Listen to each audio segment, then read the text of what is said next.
Welcome to the CWI Part C practice questions, where I discuss the different questions that may come out of the CWI Part C exam. In this series, I will discuss the answers and the explanation to these answers and the clauses in which they can be found in the API 1104. This series will feature the API 1104 2021 edition, as you can see here. So these are 5 sets of CWI Part C questions for API 1104 that will help your preparation during that part of the CWI exam. So without further ado, let's get started. A welder shall be requalified whenever which of the following occurs. So this question pertains to the essential variables that is needed to be accounted for in the welder performance qualification in API 1104. A change from vertical uphill to vertical downhill. B. Change of filler metal classification from Group 1 to Group 3. C. A change from one process to another. D. When all of the above change at the same time. E. All of the above. Now again, this question pertains to the variables that if changed, will require the welder to be requalified, which are called essential variables, by the way. For the qualification of welders, you have to refer to Chapter 6 of API 1104. It now lists all the essential variables that if changed will require the welder to be requalified. So as stated here,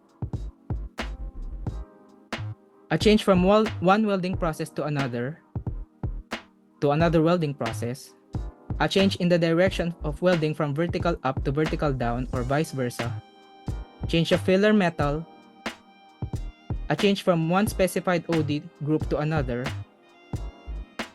a change from rolled to fixed position, a change in welding position, change in the joint design, elimination of a backing strip or weld metal, welders who qualify by welding a full penetration groove branch connection with a fillet reinforcement, and a change in the passes with a single process when more than one process is used to complete the joint. So those are the essential variables that if changed will need the welder to be requalified for the welder qualification record. So as you can see there, all of the choices here change from vertical uphill to downhill, change of filler metal classification, change of one process to another, and all of these above change at the same time because it is indicated there that if any of these variables are changed, or so if that happens, if all of these variables change at the same time, is also applicable. So the answer here is letter E, all of the above. So if all of these variables change, the welder needs to be requalified for that specific welder performance qualification. The term that describes an acceptable flaw is A. Defect, B. Imperfection, C. Indication, D. Concavity, E. Ridge. So if you're not familiar with the welding terms, but I highly advise that you do, you can refer to the glossary of API 1104, which this item number belongs to that glossary, in which you can see all the definition of terms related to pipeline welding and among others, even general terms in welding. For the choices, defect is an unacceptable flaw or discontinuity. So here, or the defect is just a discontinuity that exceeded the allowable limits per code or standard.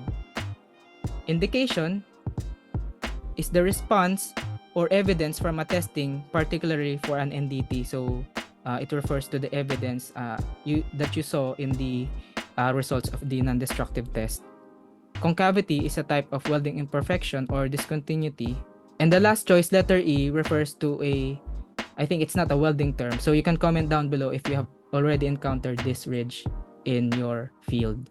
That leaves us to the answer here, letter B, imperfection. So imperfection is similar to a discontinuity because a discontinuity may refer to an acceptable flaw, but a defect cannot be termed as an acceptable flaw because it reaches the exceeded limit of a discontinuity. By the way, I just want to take a break from the video and remind you of the free UDEMY course that I've put in the description down below. So it composes of CWI Part A lectures the introduction for welding inspectors. So you can check out the description below for that free Udemy course. Now back to the video. Coated filler metals and fluxes are sensitive to A. Ambient humidity, B. Overheating, C. Hydrogen cracking, D. Inert gases, E. Active gases. Even if you do not look for the specific clause in API 1104, which is this one, storage and handling, if you know your concepts, you know that coated filler metals and fluxes have a prescribed storage and handling condition that must be followed. Once they are opened and exposed to atmosphere or the ambient conditions, they are at risk of accumulating moisture and thus needs to be baked or stored in the oven, again to prevent welding discontinuities when used. So, if you look at this clause, filler metals and fluxes in open containers shall be protected from deterioration, and filler metals that are coated shall be protected from excessive changes in moisture. So from the choices, you can now discern that the answer here is letter A, ambient humidity. So the coated filler metals and fluxes are sensitive to ambient humidity. If you fail to do that, it can result to discontinuity or defects in the weld. Which of the following destructive or non-destructive testings may not be used? A. Visual inspection, B. Radiographic inspection, C. Trepanning, D. Penetrant testing, E. Bend specimens. So this question I remembered actually came out when I took the Part C of the CWI exam because I have chosen API 1104. Out of these choices, trepanning is not used anymore as it is an outdated type of NDT, as you can see here. Trepanning methods of testing shall not be used. So the answer here is letter C, trepanning.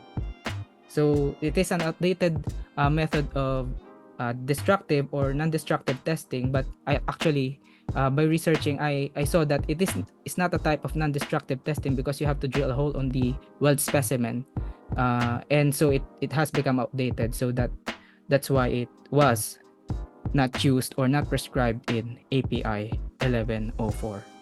Which of the following are acceptable means for welders to identify their work? A. Stenciling their identification symbol adjacent to the weld. B. Recording their identification symbol on a weld map. C. Writing their identification symbol adjacent to the weld using a permanent marker. D. Recording their identification on a traveler. E. Any of the above methods as prescribed by the owner or owner's representative. So as you can see, these choices are they are sensible in marking for the welders to identify their work at site. So when I was working in a refinery or in an oil and gas industry, I have personally see this one prior choosing the radiographic test or the welds that will be used for radiographic testing. So they're stenciling their identification symbol adjacent to the weld. They're also identifying that corresponding symbol on a weld map prior submitting the test package, and also writing their identification symbol adjacent to the weld using a permanent marker. They're also doing that, and also on a traveler. So what does API 1104 say about this? So the identification of welds depend upon what is agreed upon by the owner or owner representative, whether or not that welder is under contract by another entity or in-house. So as you can see here in clause 7.9, each welder shall identify the welder's work in the manner agreed by the company. So this may be referred to in the job specifications or contract if the welder is outsourced, or in the quality assurance plan if the company or the welder is in-house. So the answer here is letter E.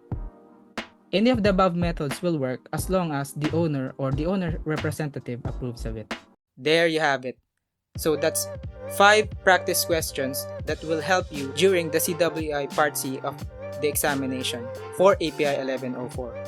So if you want more guides regarding the CWI exam Part A, or some lectures regarding the CWI exam, or just become a better welding inspector by learning how to read welding procedure specification, identifying essential variables, and the like, you can check my channel, and the playlists are in this description.